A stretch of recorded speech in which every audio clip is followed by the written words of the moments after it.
Welcome to Wrestling with Egos. No big intro tonight because, we'll explain why here in a minute. My name's Patrick, and I am joined each and every week by my boys, Brian and Big Isaac. Gentlemen, how it goes? It's good. How goes? Really good. How goes? It goes. There we go, Brian. You're like, what? What'd you say? No, What? I'm being deferential because usually I jump in there and I want to let the big man, get his stuff in. I want to call some high spots for the big man.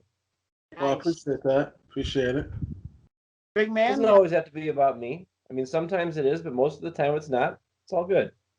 I am your humbled once in future number one contender. So it's fine. It's fine. The intellectual savior of the wrestling masses is fine. And that's all I'm going to say about that. I'm okay. Yeah, I'm okay. I'm okay. Meanwhile, the big Don of Wrestling with Egos sporting the Hulkamania shirt tonight. I want to point out all three of us wearing some pretty cool T-shirts this evening. Brian, I believe, is rocking a little AC/DC. Yeah, we A are. long way to the top. You Damn want right. to rock and roll. Damn right.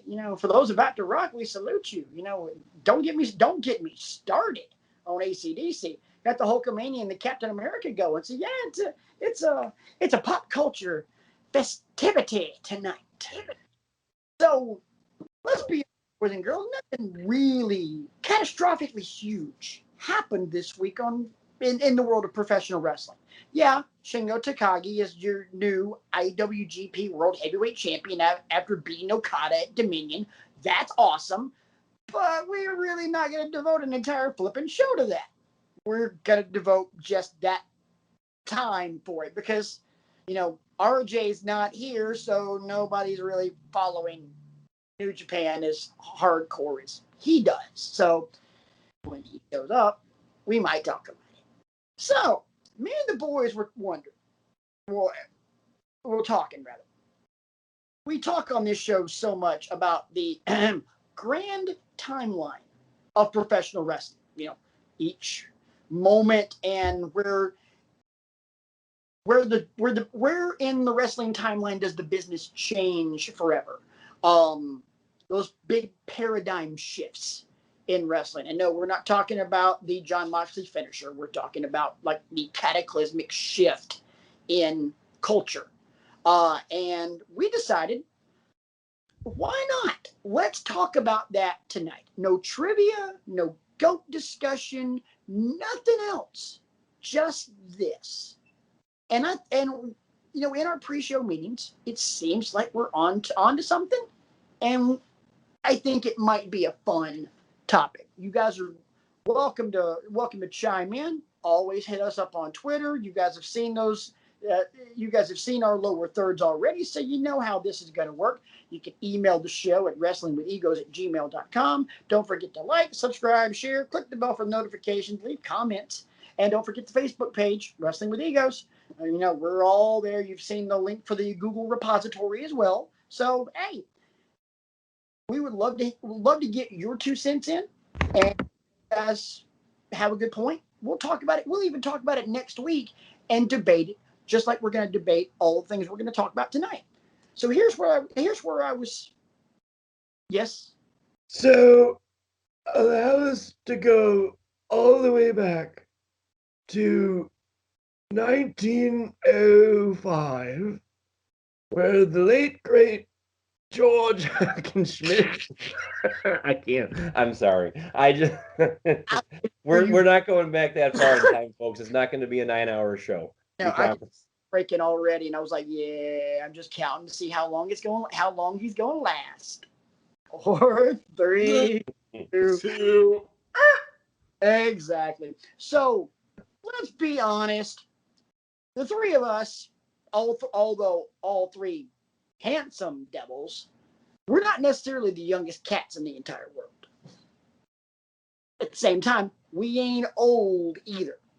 So we decided to kind of find an official starting point,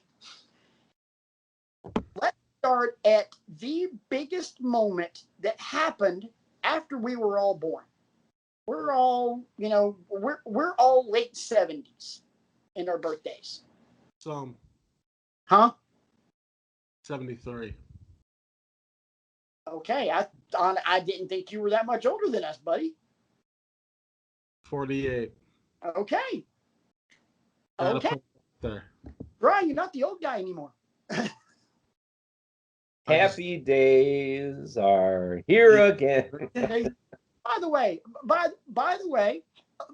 belated, well, not necessarily belated, but officially, happy birthday earlier this week, big man. Thank you. Appreciate it. All right. So we're all Shout out. born in the 70s. Some of us later, whatever.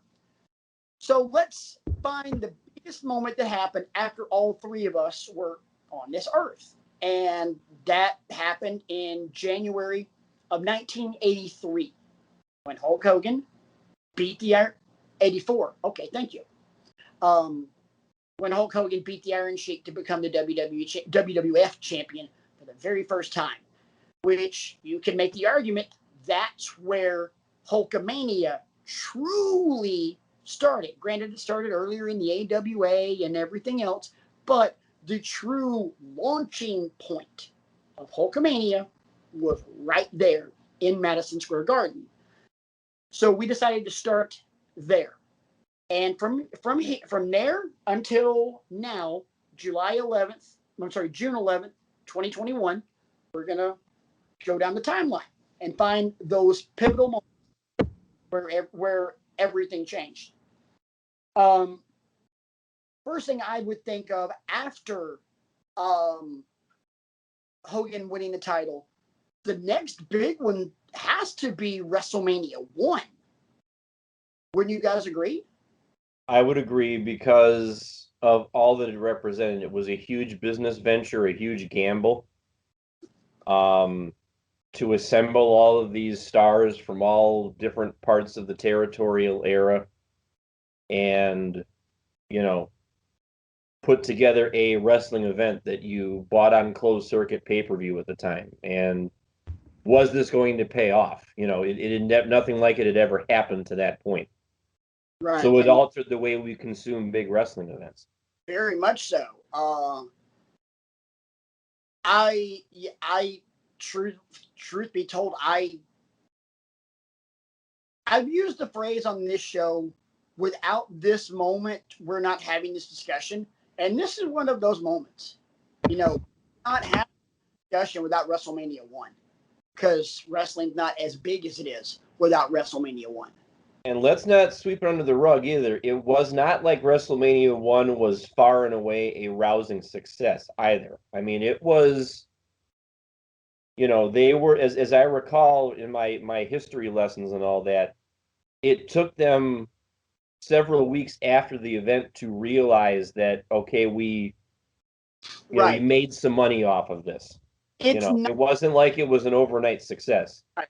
It's not like, and we're kind of showing our hand for much later in the timeline, it's not like All In from several years ago, where you knew that night, yeah, this is a moment on the timeline. Spoiler alert, All In is on the timeline.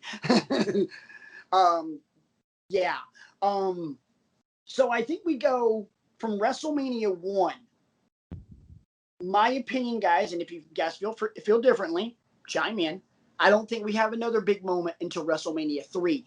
Multiple reasons. Number one, Hogan slammed Andre, and that's the night Hogan went from most popular wrestler on the planet to myth, maybe even God. WrestleMania 3, in my opinion, was the biggest spectacle to that point. Oh, absolutely. And this is where Brian enters the timeline. Me too, actually. I've shared my origin story a time or two on this show, and WrestleMania 3 was the first event I ever watched.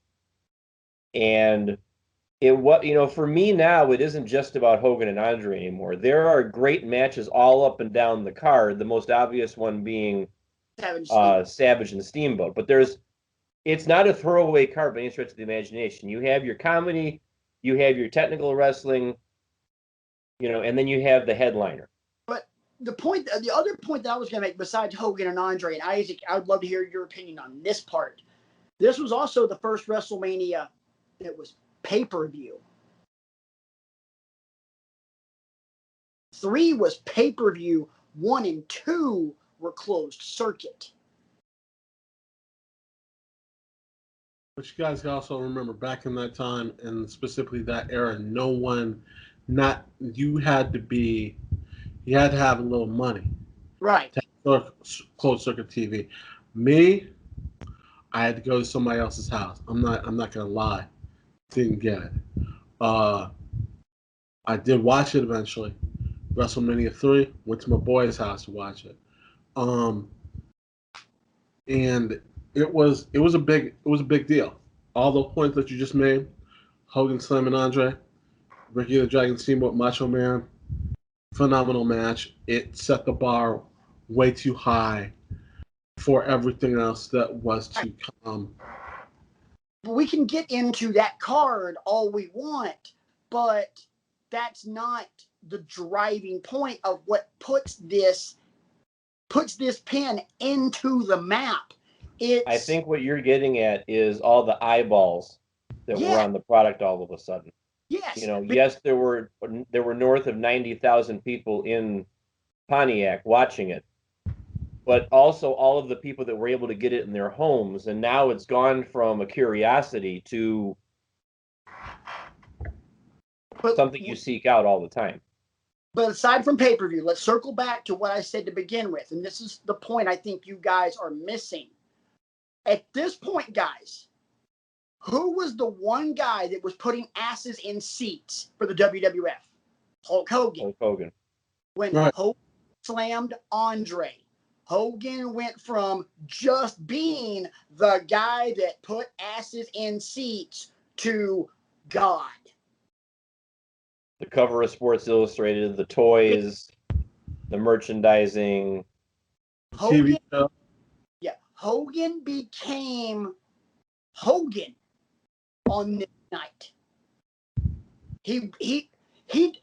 Hulk Hogan was the first wrestler to truly. Now, Andre did it before, and Jesse Ventura did it before going into movies and such. But Hulk Hogan was the first wrestler ever to truly transcend wrestling, and it started here. So, moving on, I got a problem here. Looking at my timeline, feel free to, share your thoughts on this. We go a while without a major event, in my opinion. And by that, I mean we're talking 1991, 92. And the point, where I would put the pin in here is, and Brian, help me with the year because you'll know it. I don't. The Rumble that Flair won. That's the 91 Royal Rumble. And what's your argument for it? The title. I don't have this one written down. The title was on the line. After 91, what did they do with the Rumble? They made it. The winner got the shot at Mania. 91 is when the title became a part of the Rumble. And it became the road to WrestleMania. They were calling it that then, but that's when it started. I don't think you can make the timeline without that. But my question, guys, is there anything in between WrestleMania 3 and January of 1991. Because WrestleMania 3, that's what, 87. 87, okay. I couldn't remember. So, okay, 87, 88, 89, 90, 4 years. Because let me throw out a couple. You know, paradigm shift or just really cool moment. WrestleMania 4, Savage winning. I wouldn't call that a paradigm shift. I wouldn't either, Isaac. No. 6, Warrior beating Hogan. From the standpoint of it's a babyface versus a babyface, but now we're kind of diving deep into wrestling parlance, and that's not really a paradigm shift either. Right. 90, when Sting beat Flair for the first time for his first NWA or WCW Heavyweight Championship. I still say cool moment. Very cool moment, but no paradigm shift. Is there anything else that you guys can think of, or is this kind of a 4-year period of just, standard operating procedure? I believe so. The next moment I have comes a year and 4 months after the 91 Royal Rumble. What you got? August 2nd, 1992. Let me see. Do I have this on my list? I do not. What you got? Ron Simmons wins the WCW championship. Yes, paradigm That's a paradigm shift, boys and girls. Think about that, but you're absolutely right, because Ron Simmons became the first African American to win the World Heavyweight Champion. That's And Jim Ross's call gives Guys, me freaking goosebumps. Keep talking, guys. I mean, that's we could do a whole show on the importance of Ron Simmons being trusted by them to beat Vader and hold the championship for several months, as I recall. Yes. It wasn't just a 1 week thing where the next Nitro he dropped it again. He held it for like 4 months. He defended against Rude. He defended against several people. So yeah, he had a run. Small one, but still a run. very significant one. Oh, yeah. Absolutely. Yeah. It's one of the most significant championship wins in wrestling history. I mean, what was the date again, Brian? August 2nd, 1992. That's a landmark date, along with the day that Jackie Robinson broke the color barrier in baseball. That's, in my opinion, that's on that list, and maybe even more significant culturally, because wrestling back then was a hell of a lot more racist than baseball ever was. Sad but true. Yeah, I agree. Really? So, okay, so you got that one. I got one that might be next on the timeline, because you're talking August of 92. Yes. So September, October, November, 5 months later, January 11th, 1993, the very first Monday Night Raw. Because now you've got a weekly cable television show that everybody can see. It's not just not syndication. Yeah. Not your Saturday afternoon. Or show. 4 a.m. on a Sunday. It's, if you want to, it's appointment television every Monday night at 8. I'm tuning in. Right, and here we are. We are a couple of years away from the 30th anniversary of Monday Night Raw. We're about a year and a half away from that. Holy shit. So I would say on that, absolutely has to be a moment.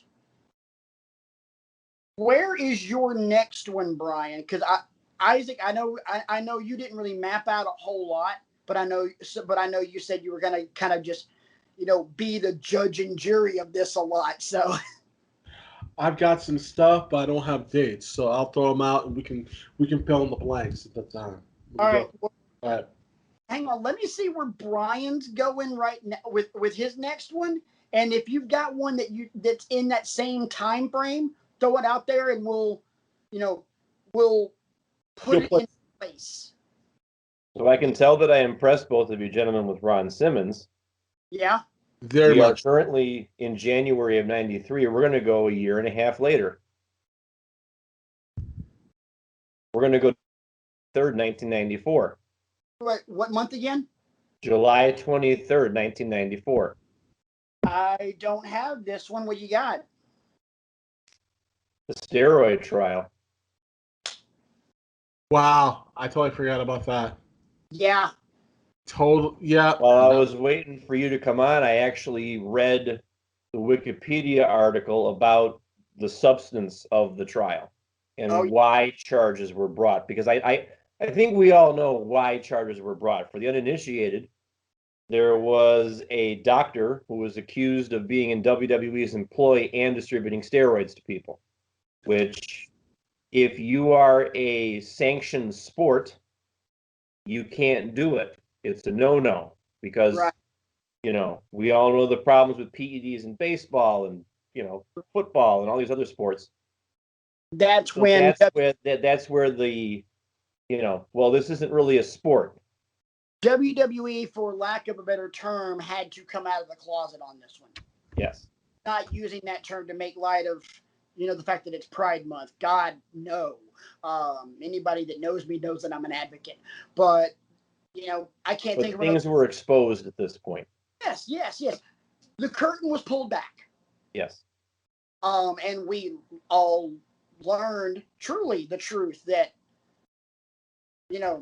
it's not real. It's still real to me, damn it. But dude, it's real to all of us. Yeah, but that is a great point, because at that point, you're right. It stopped being, especially as far as Vince is concerned, it stopped being professional wrestling and it became sports entertainment. Yes.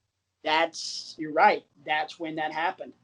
I got one more, and then and then Isaac, I'll see where you want to chime in, because I think where you might start might be around these particular times between 93 and between January of 93 and September 4th of 1995.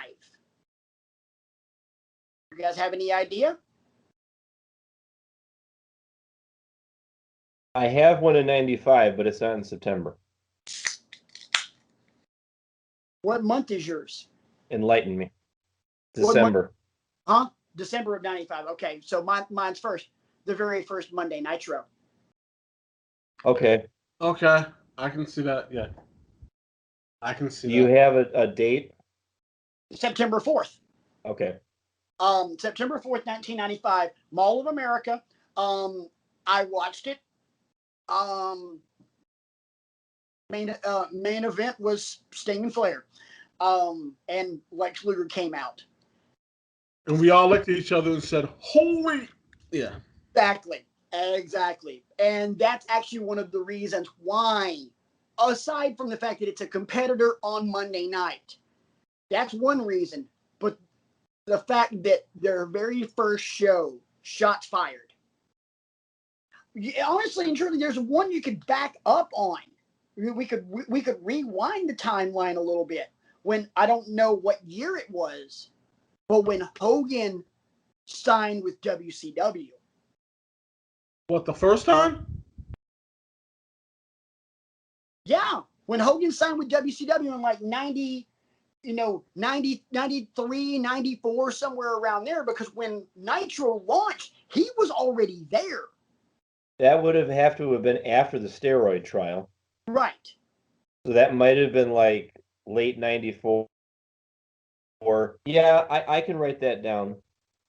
Yeah, because let's be honest, that has to be on the map, because without Hogan going to WCW, boys and girls, as we're approaching the late 90s, we're about to get to a point where there's a whole shitload of paradigm shift moments that happen in a 24-month span.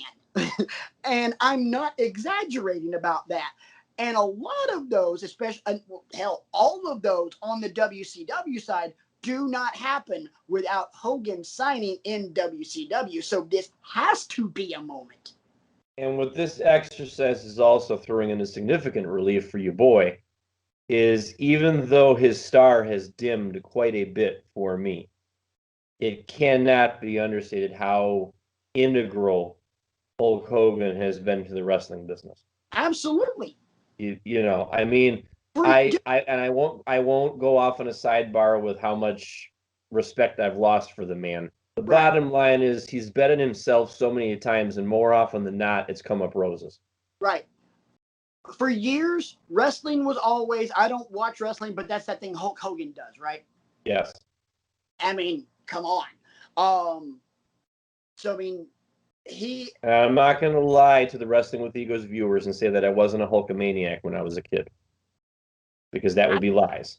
I kind of was, but at the same time, you know, given the choice between, you know, what you're gonna do, brother, and woo, I always rolled with the Nature Boy and Sting, but Because my shoes cost more than your house. that's what You know, that's this coat cost 800, that cost 200, and I don't know what that costs. I'd be ashamed to wear it. the alligator shit. You know.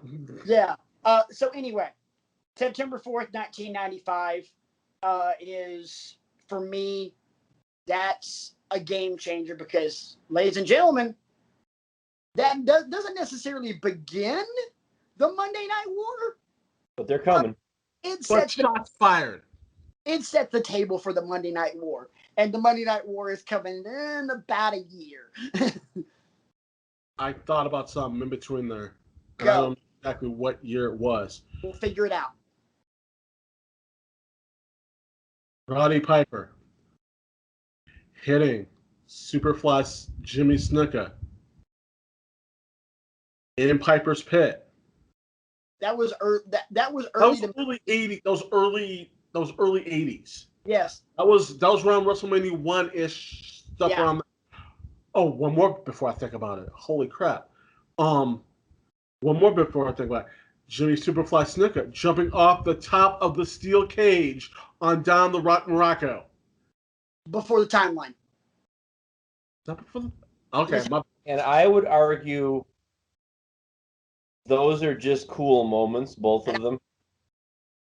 It let us know, it let us know what a great talker Roddy was, and that he wasn't afraid to push boundaries and stuff like that. You know, today, if somebody tried to do that stuff, there'd be a huge controversy, but you could get away with more in the 80s. And Superfly jumping off the cage, cool moment. It also showed Superfly became the first daredevil in wrestling by doing that. Yeah. And that inspired a lot of wrestlers, and one inspiration to another, and we're here where we are today. We go from Superfly diving off the cage to Ricochet doing a 630 senton. Ricochet and Sammy Guevara doing a 630. So inspiration. But I would agree with Brian. Cool moments, but not necessarily game changers. Okay, I got one more. It All could right. be a game changer, could not be. Jake the Snake Roberts and his snake biting Macho Man. Because at that time, it decided to ban every other animal from coming out. Coco Beware couldn't come out with his bird. The Bulldogs could not come out with Matilda. There was no other animal that they could actually have come out to ringside at that time. Cool moment. It was there to push the storyline along. And truth be told, Matilda had already, Matilda and Frankie weren't necessarily around by that point anyway. Jake had Damien when he was a face, and then had that King Cobra as a heel. But cool moment that pushed along a storyline that essentially crud Survivor Series 1990. Undertaker first showed up. Game changer. And I'm not so sure. Just kidding. I'm writing it down. now, it's a sneaky one, and here's why. We did not know at that moment that it was going to be a game changer. It was just like, holy shit, this is a really interesting character. This is really cool. We would not realize for another 5-6 years just what the Undertaker was truly going to be. But and I've got a couple of points on my list that follow this same criteria. Cool moment at first, but historically speaking, Yeah. it changed everything. All right. So Taker to the Rumble, to Raw, to Nitro. December 18th, 1995. Oh yeah, you got yours. What is that? Medusa throwing the WWF Women's Championship in the trash. Changer. I'll argue cool moment. Okay. And I mean, again, I wrote it down. It's B. Hang on. Isaac said, I know Isaac said game changer. I said cool moment. So here's what I propose. Let's go. We take a couple of minutes to argue our point. Brian, you make the decision. okay. Cool moment because it was a shot fired. It was simply a game changer. It wasn't. I'm sorry. It was simply an attention getter because now you realize that Bischoff was going to fight dirty. Here's the problem, and here's why it's not a paradigm shift or a game changer. What did they do with Medusa afterwards? Two things: Jack and shit, and Jack left town. It amounted to nothing. So, if it would have been something else that happened they would have done with that what they did with other things that happened on Nitro, absolutely paradigm shift. But because they did not follow through on anything, cool moment. Really cool moment, but cool moment. Gasoline on the fire, but not game changing in itself. Isaac. Bullshit. Number one, it was a paradigm shift because yes, Ric Flair brought over his world title that we later found out that he wasn't going to give up. But you have a former WWE champion who's on a different show with their belt. And then decides, you know what, I'm going to throw it in the trash because it don't matter. Exactly. It didn't matter. It didn't matter to the WWF. WCW. But look, it was a paradigm shift because we had the reason it's a paradigm shift. If you go forward, and we will go forward soon, and we're going to mention this later because it's a huge paradigm shift. It was the main exact reason Vince had to have Shawn Michaels screw Bret in the Montreal Screwjob because of the effect of Medusa doing that. That's the reason why it's such a paradigm shift, because it's true. I'm tapping. Put it on the list. Yeah. I mean, if you're looking at it in a vacuum, if WCW had the foresight to say, okay, we've got the WWF Women's Champion now, you're going to throw the belt in the trash, and we are going to have a renaissance of women's wrestling with Medusa as the standard bearer, then it's even more of an event that happens on its own. But Isaac, you're correct. It sets the table for the events of Montreal in 97. Right. So, see, That happened in '98. So okay. Um, So we're on to 96. we're on to '96, and buckle up, boys and girls. As the as Heath Ledger's Joker once said, "Here we go." um, How much ink is in this pen? Let me make sure that Right. we are now in the 25th anniversary, in this present time, June and July, of arguably one of the 5 most important moments in the history of professional wrestling.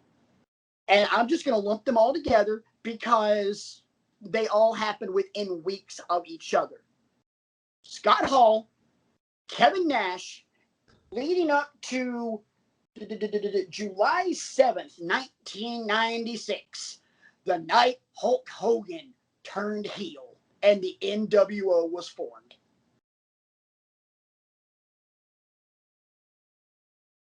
Damn. Put it on the list. I need some convincing. Just kidding. I'm not really sure about this one. I mean, change my mind. Just kidding. You know, I'm gonna think about. This is now the 3rd week in a row I've had to say this. Brian, I will drive to Richfield and slap the shit out of you. Let's get work. You know what? We'll try and work this in every week. Brian, I'm going to drive to Richfield and slap the shit out of you. I drive past the exit to get to your house every day on the way to work. I can find your house blindfolded. You got to catch me first.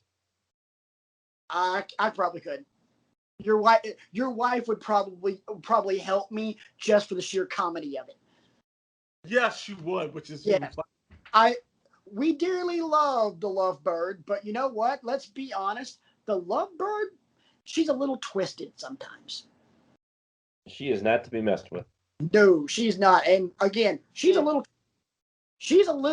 in the most wonderfully awesome way possible. She's a little diabolical, which is why I like her so much. So, yeah, all of those moments, because I mentioned with the first Nitro in September of '95, now we have competing shows. But ladies and gentlemen, let's see, July 8th of 1998, welcome to the Monday Night War. Because the very next night on Nitro, shit got real. Are you sure that was 98? Or are no, we still in 96? Yeah, July 7th and July. Well, my push pin is July 7th, 96. But I'm alluding to the fact that the very next night, July 8th, shit got real on Monday night between Raw and Nitro. So, game on. And then there's a whole bunch of crap that happens in 1997. I'm gonna throw a couple of them out. This is one I don't know if it's gonna make the list or not. April 13th, 1997. ECW's Barely Legal pay-per-view, their very first one. I don't know in the grand timeline of wrestling if ECW makes the cut, but I threw it out there. I guess, and the reason I threw it out there, don't get me wrong, I mean, there was a lot of really good wrestlers that came out of ECW, but there's only one act that came out of ECW that was revolutionary, and that was the Dudleys. Not Van Dam, not Sabu, not Dreamer, not Sandman, not Taz, not any of those mainstays. The Dudleys. So, but I don't know if Barely Legal, because yes, the Dudleys were on that pay-per-view, but I don't know but they weren't the Dudleys that we know. I think Bubba Ray and Devon actually wrestled each other. But I don't know if this makes the cut or not. What do you guys say? Isaac, go ahead. I say it does because the significance of what it became, not just the pay-per-view itself, but we all know that Sabu and Taz made each other in that match. But And okay, cool. I'm starting to shoot my own point down actually. I'm starting to feel that way because okay, Sabu and Taz, cool. Terry Funk wins the ECW title, cool. But I think from the standpoint of it exposed a lot more people to the ECW style, and there is still a significant percentage of the wrestling population that clamors for those kinds of matches. You know, why were we so let down by the finish to the barbed wire death match with Moxley and Omega from a couple months ago? Because we thought, here we're going to have a hardcore moment, and it wound up being a disappointment. You're right. Okay. So I would say from that standpoint, because the wrestling community discovered that some of them have a thirst for this kind of action. Yeah. That's not sanitized, sterilized, rest holds, that kind of stuff. Right. All right. So yeah, on the list. Holy crap! So much stuff in 1997. And this is even before we get to. Oh shoot! There's something else in 96. Talk about your Psalms. Talk about John 3:16. Austin 3:16 says, "I just whipped your ass." No, that's not 5. I think King of the Ring 96 was when 96. You're right. It was. It was. Yes, it was. It was because him and Brett's first match was Survivor Series of that year, coming out on the heels of WrestleMania 12. But yeah, King of the Ring 96, the night Austin 3:16 was born. I mean, arguably one of the 3 greatest and most popular wrestling T-shirts of all time. Sorry, but the one Isaac's wearing got bumped off the list. I find it funny that all 3 of the most popular wrestling T-shirts of all time are generally just black and white. Yeah. 16, NWO, Bullet Club. Don't forget about Just Bring It. I know that's a distant fourth, but still, I got one of those upstairs. It's black and white. Truly, you know what? This actually might be wrestling T-shirts. Might be a fun topic later on down the line. Holy! Oh boy! Oh, I didn't think about that. Yeah, that could be a really cool one. Ooh, let's pocket that one, boys. Content creation. You love to see it. Yeah, content creation live on the spot here on Wrestling with Egos. All right, so let's. While you're watching. So we got King of the Ring 96. Let's fast forward a little bit to September 22nd, 1997. Can anybody tell me what happened in WWE that night? Or WWF that night? What's the date again?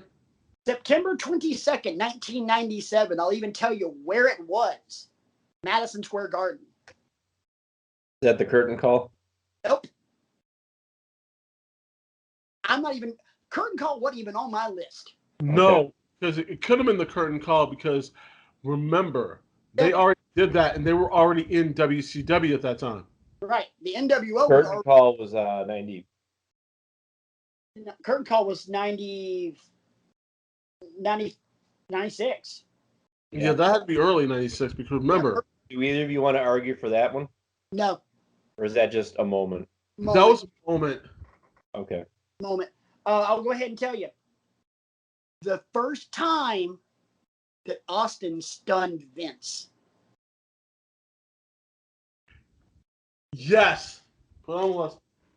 Without that, we do not have the single period, greatest period, feud period ever, period. Period. Because that's what turned Austin into the pop culture phenomenon that Hogan was. Ding, ding. That was Because I it. said before how Hogan was on the cover of Sports Illustrated. I remember when I was subscribing to Entertainment Weekly at the time, Austin, Goldberg, and Hogan were on the cover of Entertainment Weekly. Right. Goldberg was the big picture, and then you had Austin in one circle and Hogan in the other circle. Right. Austin stunning Vince at the Garden was his slamming Andre. That was the night that he went from most popular wrestler to God. Yeah. Little G guy, big G. Let's see. Am I missing anything in '97? Yeah, there's Yeah. one big one, Just, and this is that in that top 5. And Isaac alluded to it earlier. November 9th, 1997. I'm actually going to combine Okay. this one with November 17th. What was November 9th was the Montreal Screwjob. November 17th was the Brett Screwed Brett promo that Vince gave. So for me, those two events are kind of like synonymous with each other because one begat the next, but there's synergy there. Yes. You need to have seen what happened first to understand why Vince was on there talking the way he was. Kind of like talking about how Hall, then Nash 2 weeks later, then a few weeks later, Hogan turns. That's all one deal. You're right. I completely agree with you on that one. But yeah, this was one of those, in my opinion, it's on that list of the top 5 most important moments in wrestling. And this is all for the bad. There wasn't a single good thing that came out of this. Well, the only thing good that really came out of this was the fact that, we got Vince McMahon as a bad guy, as a character. But,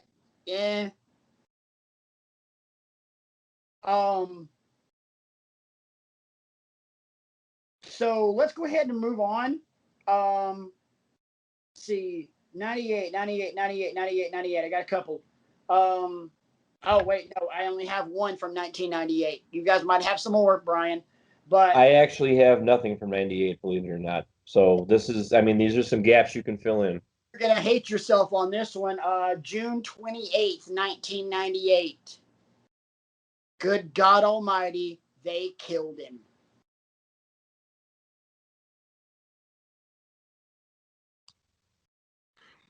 Foley being God. Oh God, that's King of the Ring. King of the Ring.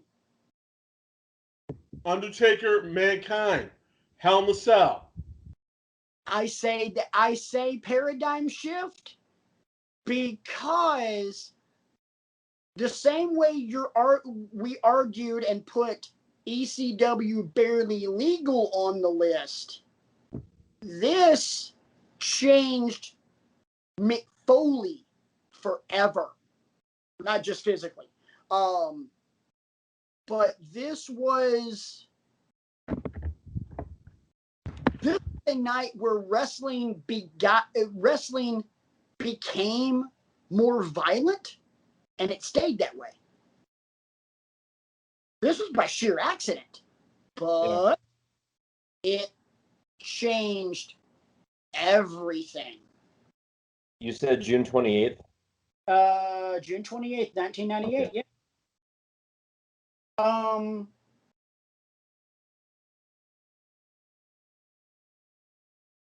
My next one is in 1999. Brian? Go ahead. October 17th, 99. No Mercy. Edge and Christian versus Edge and Christian and the Hardys. The Hardys. Important by itself because it inspired and transcended the ladder match. And the ladder match became a much bigger thing because of it. There are certain people on this show that are not here that have professed to be ladder match junkies. So I say this has to be on there, and there's a reason why that we'll get to later down the line. Isaac, go. Then we need to put on WrestleMania 10. For the ladder match with Razor versus Shawn, because that precluded that match. That set it up for them to do what they do. That's the bar that they keep trying to match. Every other match has to be better than that match. Or it's just it's the standard. Yeah, It's the measuring stick. it is the measuring stick. We have to mention that. And that was my list. I'd like to point out there are a couple things I'm not mentioning that are way earlier in the timeline. You've noticed I did not mention War Games at all. Cool match. Didn't even think of that. There is one I do want to mention very early in the timeline. The official formation of the Horsemen. Without the Horsemen, there's no NWO, there's no DX, there's no Bullet Club. There's no reason why we call it a stable. Exactly. There is no stables, there's no factions, there's no nothing without Tully, Arn, Ole, Flair, JJ. Completely agree. So Yes. the Horsemen have to be on there. All right, so we're at October 17th, 1999. Brian, where's your next one? Okay. This is where I start running out of things. My next one after that is March 26th, 2001. What's that? Vince buying WCW. Yeah, I got that on the list. Yeah, it's on the list. I'm probably skipping over some stuff. One moment, please. I mean, you might want to include whatever day it was that Raw finally beat Nitro in the ratings to end the. No, I don't know. that's the moment is March 26, 2001. That's the moment in that, not Okay. WWE beating them in the ratings, the end of the war. And I do have that on my list. I got two, believe it or not, from 2002. Hold on a second. I don't know what year it was, but it's around that time. The night that Mick Foley won the world title. When WCW said, wow, that's really going to be a big thing. When Mick Foley won that title, and it's known that everyone that was watching WCW at that moment turned to WWE to watch Mick win that title. That was 99. Huh? That was in 99. Yeah. That was in January. Yep, January 99.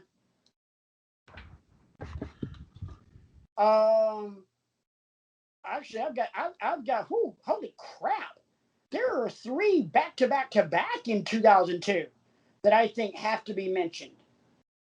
Are you ready? Let me turn the page here. No, the question is, are you ready? DX, in my opinion, isn't even. They're cool, but they're not a paradigm shift because there were other factions more important than them. So here's my first one. April 17th, 2002. You'll never get this one, but you'll be mad that you don't. April, that's WrestleMania season. Not WrestleMania. April 17th, 2002. Was that Brock Lesnar's debut? The box office debut of the Scorpion King. Because looking back, this is 2002, 20 years later, the biggest star in Hollywood is Dwayne Johnson. Dwayne Johnson, no matter what he does in any of his movies, He's always going to be The Rock. Where Hogan transcended wrestling and Austin transcended wrestling, Rock took everything they did and went 90 million miles straight up to levels that no one else will ever be able to touch. You know, he's as influential as Dwayne Johnson is. His roots are in professional wrestling. Hell, the damn TV show on NBC is all about him growing up around that circus. Yeah. I mean, they've cast people to play the Sheik and Andre, but crying. So, Speaking of which, I skipped over something. okay, August 26, 1999, I don't have it. SmackDown debut. Do we consider that? No. No? That was a really cool moment, but that's not a serious game changer. It was more programming. Okay. So I have no problem crossing it out. here's my next one for let's see. That's holy crap. These happened within a week of each other. June 19th, 2002. The very first TNA pay-per-view.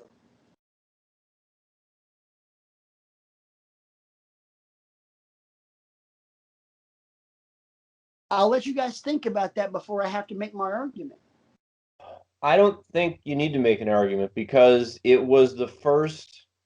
I think that's important because it's the first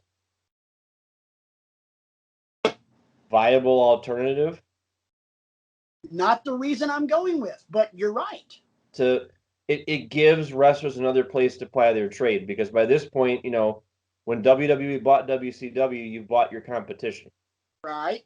And you've still got guys who WWE doesn't sign that are looking to ply their trade. TNA becomes the biggest of the quote unquote indies at that point. Uh-huh. You know, and that's where you start getting AJ Styles and you start getting Christopher Daniels and all that. Stop. And the reason I'm stopping you is you're getting to the point I wanted to make. Okay. What did I say earlier when I said this? Without this, what doesn't happen? The creation of stables and DX and NWO and all that.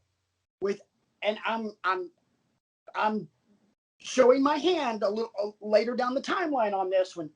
But without TNA, two important things do not happen. And he is involved in one of them. Without TNA, Bullet Club doesn't become Bullet Club.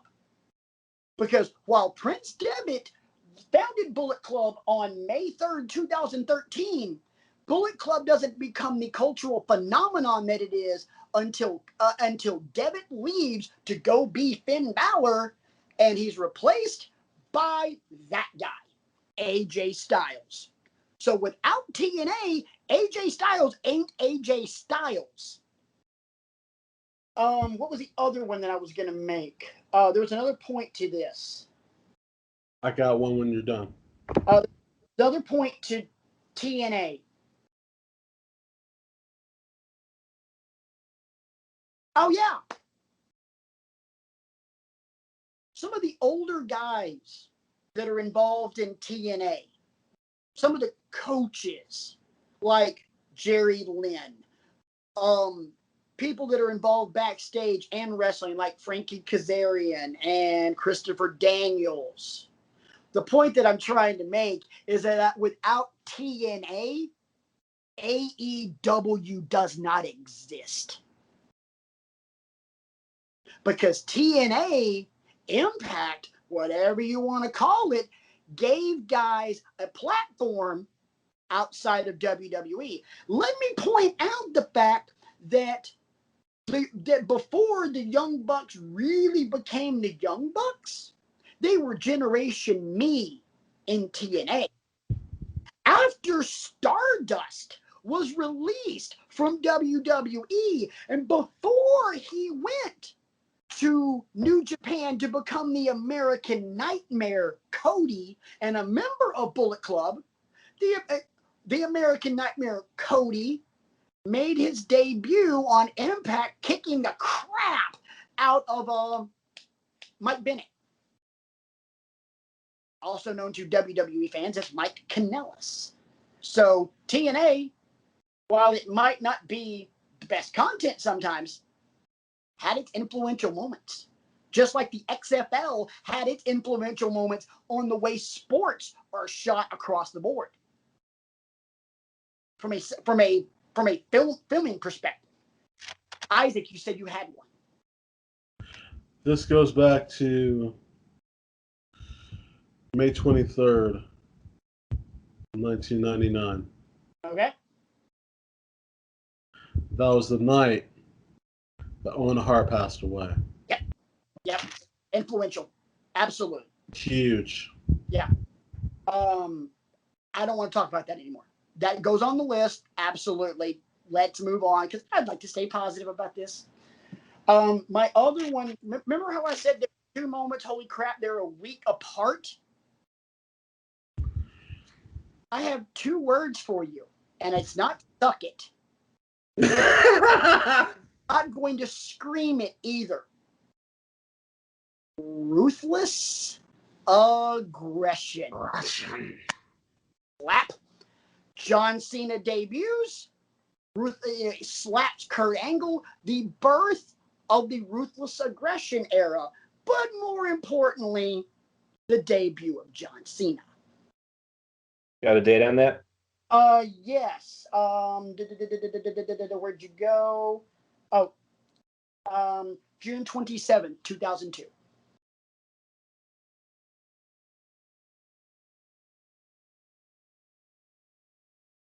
Okay, let's go ahead and delete all of those because those have already been mentioned.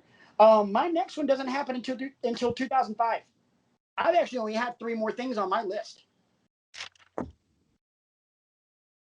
I don't have one until 2011. So what's your 2005? Hang on. I forgot a date of one of them.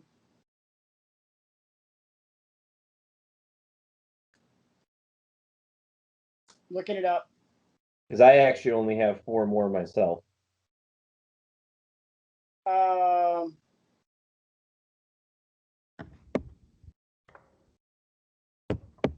Probably 5 if the conversation unfolds the way I think it's going to. All right, cool. I had to get that one because that's 2019. So 2005, April 3rd, 2005. Want to venture a guess? That sounds like a WrestleMania. It is a WrestleMania. Which WrestleMania? If I tell you, if I tell you the number, you'll know what the moment was. That was WrestleMania 23. No, it was not. It was 21. What happened at 21 that changed everything? Money in the Bank. Ding! Money in the Bank. Just like Edge and Christian and the Hardys go on this list for the same reason that Flair winning the Rumble goes on the list. Because without that, a major tentpole event does not happen. Flair winning the Rumble creates the Rumble as we know it today. Edge and Christian and the Hardys from No Mercy 99 and the escalation of the ladder match created Money in the Bank.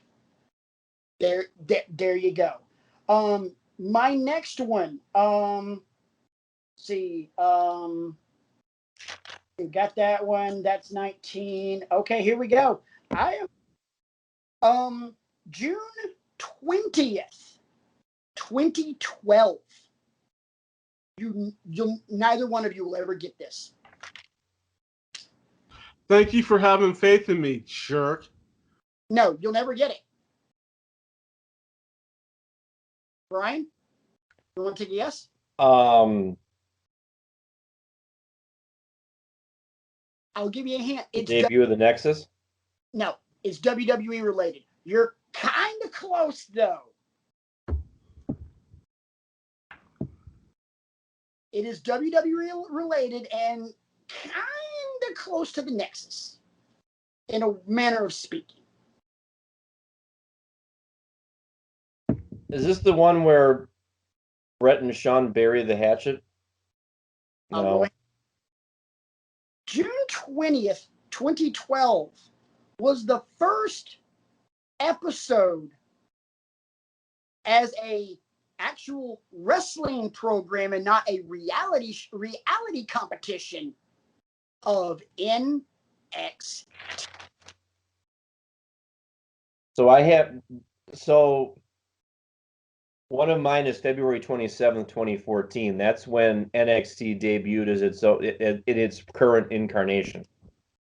Right. Basically. But June 20th, 2012 was when it started being aired just on WWE.com. 2014, what you're alluding to, is when they started when they cut their deal with Hulu. Okay. Because NXT initially was being just shown on Hulu. Son of a gun. I totally. Well, you skipped over an important one, sir. Hit me. June 27th, 2011. Okay. Don't have it. Tell me. Pipe bomb. Cool moment. No.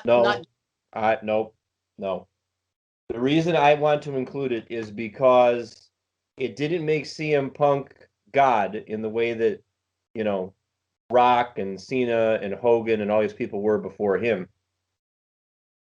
But it made it made even casual fans come back to wrestling. It was water cooler conversation, and it was the first time I can remember, and we can debate whether it was a work or a shoot all we want, but it was the first time I can remember a wrestler airing his grievances with a live microphone and being openly critical of the bookers, Vince, Shane, or Stephanie, Triple H, all of those people. Yeah, and it lit the fuse on a very significant period of time for him in his career, which is why I argue it has to be on here. It's still referenced by people. It's still, because it was a cool moment, and it had an impact, but in my opinion, it didn't transcend wrestling. All of these other moments have transcended wrestling. This one, in my opinion, didn't. I will tell you this. I know Isaac's getting ready to chime in. Wherever Isaac leans is where we go on this, because it'll be 2 out of 3. I mean, it'll be 2 against 1. So, Isaac, verdict. It's very significant for this reason, because we mentioned earlier that with the Montreal screw job and with Vince saying Brett screwed Brett, it broke the fourth wall right there with wrestling. And CM Punk's pipe bomb broke the fourth wall, which we weren't supposed to know about. I mean, that went, and he didn't just like lightly tap on certain things. He basically stomped a mud hole and walked it dry on the current people that were in office at the time. That was one of the greatest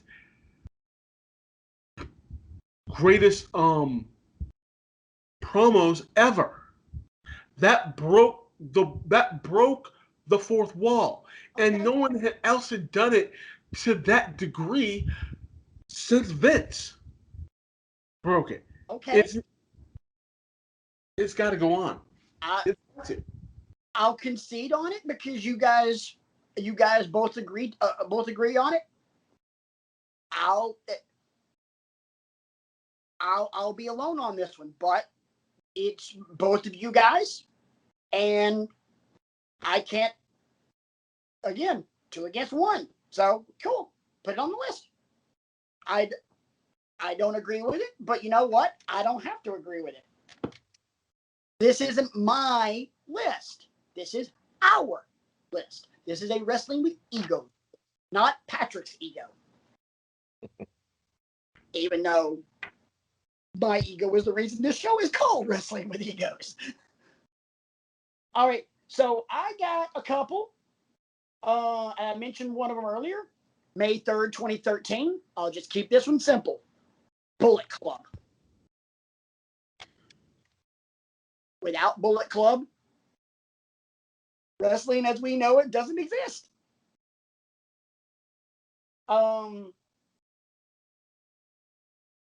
Here's my next two can be joined together because they are 3 days apart. February 24th and February 27th of 2014. The launch of WWE Network, and 3 days later, NXT Arrival.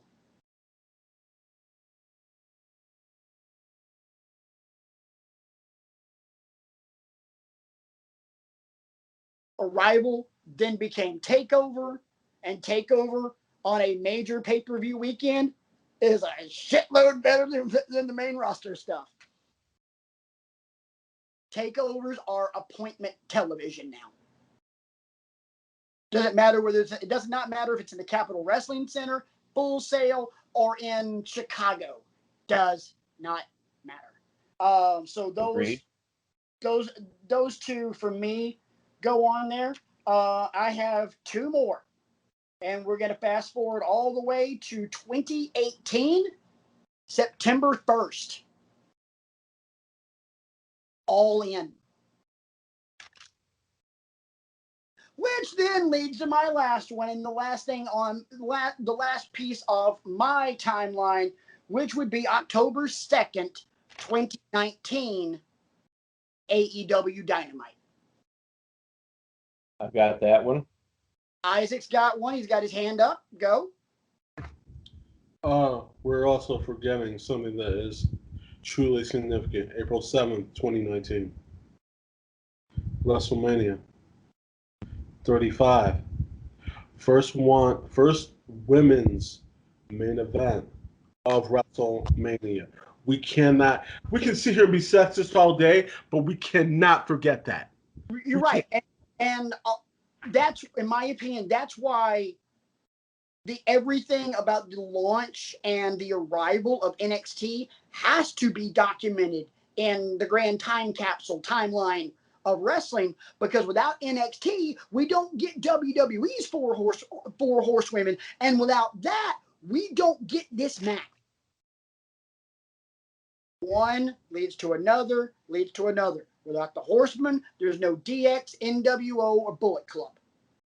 Without NXT, there's no horsewomen. Without the horsewomen, women's wrestling, as we know it, still sucks. It's still bra and panties matches. Which I'm not mad at that, though. Let me just put it out there. You will be mad at this, though. It's still the Bellas. I have one more that I feel needs to be included.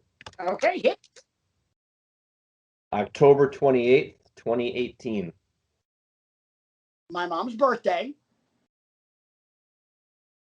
Evolution. The first. The all women's pay-per-view. Yes. Okay. Now, to be fair, they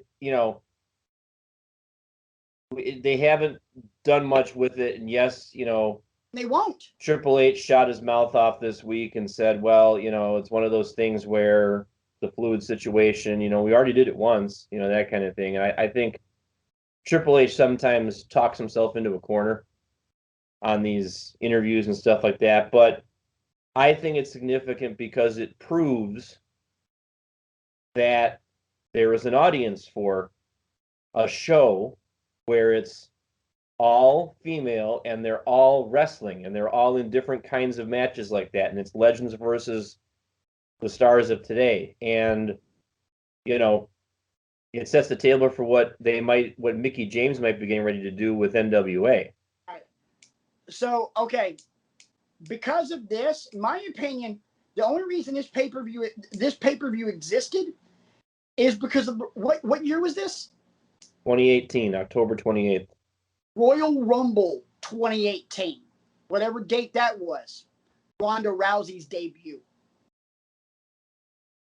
Because Evolution does not happen without Ronda Rousey in WWE. Good, bad, or indifferent, Ronda Rousey was the draw for that. She was the spectacle.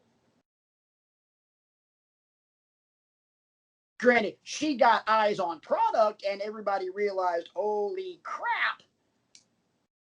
But Ronda was the draw for that. So. Okay, I agree with part of your statement. But no one knew that Ronda was coming. And that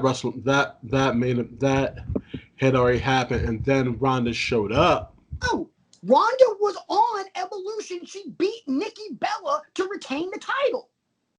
I'm not talking about the Evolution. I'm talking about the Royal Rumble. That Rumble that the females had. Yes. You're right. She debuted at the end of it. They had a women's Rumble match. They don't do a women's pay-per-view unless they can put Ronda Rousey's name on the marquee. I'm sorry, but as good as she is, Charlotte Flair, Sasha Banks, Becky Lynch, Bayley, Candice LeRae, Io Shirai, Asuka, none of them are ever going to truly be a headline act. Don't get me wrong, they are great acts, but they will never generate the same star power that a Hulk Hogan, Rock, Austin, Cena, Rousey ever did. And Ronda Rousey only had her drawing power because of her success in the UFC. And I just crossed it out too because I also remember reading some things that they did it as a concession because, you know, the women weren't going to be able to perform in Saudi Arabia. Exactly. So they were trying to generate some goodwill about that. So, you know, that was one of the first ones I had come up with, but now as I peel the layers back. I will argue, hang on, Isaac. I will argue on the top of any mountain at all that the main event of WrestleMania 35 was one of the most significant moments in wrestling. It goes on that list with Ron Simmons winning the WCW title. Something else you need to factor in from WrestleMania 35 was Kofi Kingston becoming the first black man to hold the WWE title. Yes, there were black men that held the world heavyweight title in WWE, the big gold belt, but nobody ever. Well, you can make the argument that The Rock, but I think The Rock identifies more Samoan than as a black man. My opinion. I might be wrong, and you know what? If I'm wrong, I'm wrong. But that's the way I'm looking at it. So I would say that, you know, if you're asking me who's the first African-American man to hold the WWE title, I say it's Kofi. I argue that one in the fact of when Ron Simmons was in his office at the APA, and The Rock came in and they did their little stick. Hey, congratulations on being the world champ. When Ron Simmons gave him the dab for being the first, champion, for being that champion, it's very ironic because obviously we all know Ron Simmons was the first African American unit to hold the world heavyweight title. We So understand. yeah, I no, I completely get what you're saying. That's just in terms of, in terms of racial diversity in the WWE title. That's my opinion. I mean, it's no secret that that Dwayne Johnson is of mixed races. He's Samoan and black. Cool. I mean, that's I'm not saying that I don't want it to sound like I'm saying that in any disparaging way whatsoever. I I feel like an obviously dumb white guy talking. I'm just throwing that out there right now. I feel like the way that Dwayne Johnson presents himself, he comes off to me as identifying as more Samoan than African American. My opinion. To quote Dennis Miller, of course, that's just my opinion. I could be wrong. If I am, I am. I'll concede that.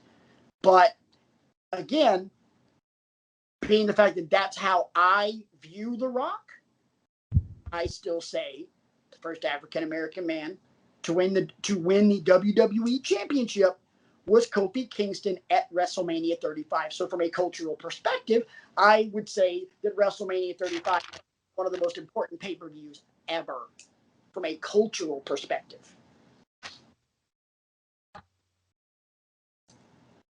Damn, this is good talk. One more significance that we need to put on the list. Okay. Debut of Kurt Angle. Because it was the first time that, like we talked about Ronda and the significance that Ronda had in the WWE because of her star power coming from MMA and the world of MMA. Kurt Angle is an Olympic gold athlete who at the time came into the WWE when no one else was doing it. You could have said, "Oh well, it could have been like the first celebrity to actually go into the ring," where we lead into this past WrestleMania with Bad Bunny putting on a phenomenal show. I'll stop you right there because I see exactly where you're going, and you actually sold me on it. And the point that you're alluding to is just like with Ronda Rousey putting eyes on product because of her background. Kurt Angle put eyes on product in a different perspective, because Kurt Angle's success gave professional wrestling another avenue to look at for more talent. Because with Kurt Angle's success, Jim Ross, Jerry Briscoe, and yada yada yada started looking at other successful amateur wrestlers: Shelton Benjamin, Charlie and Russ Haas, and some guy named Brock freaking Lesnar. Never heard of that guy. Right, and the list goes on from there. But just like the Horseman argument, without Angle, there's no Benjamin. Without Benjamin and the Haas brothers, there's no Lesnar. Without Lesnar, there's no Ronda. Put it on the list. That's a damn good one, Isaac. I'm good for something. Yeah. Not everything. I'm good for. Thanks, Big Don. But yeah, from a wrestling debut, cool. Much like John Cena's debut in the very beginning. Okay, good. The start of an amazing Hall of Fame legendary career. Cool. You run that back and you look back on it 20 years later and you realize, oh crap. This influenced so much. So there we are. Our timeline. Guys, this was fun. Yeah. A nice, neat little, sampler, nothing too complicated. First off, everything on this show is complicated. Exactly. We put the fun in convoluted, even though there's no fun in convoluted. That's the point. You know, it's a convoluted message. Well, guys, before we get out of here, any final thoughts? Your homework for this week is to go and watch every single one of these moments on this timeline, and I want a 500-word essay about. Stop. Go back and watch your Simon Dean videos. Isaac, any final thoughts? No, I'm good. I'm good. Nothing this week. Well, guys, that's going to do it for us. You guys are hearing the music. You guys have seen all the graphics. You know, and giving you all the info on how to get in touch with us. It's been a blast. So we will talk to you guys next week on another heart-stopping, elbow-dropping episode of Wrestling with Egos, the lean, mean, wrestle-talking machine that it is. I'm Patrick, for Brian, and for Isaac, and for the disembodied voice of Reginald Johnson, Eisenman Esquire. We will see you guys next week on Wrestling with Egos. Why? Because this is why we love wrestling.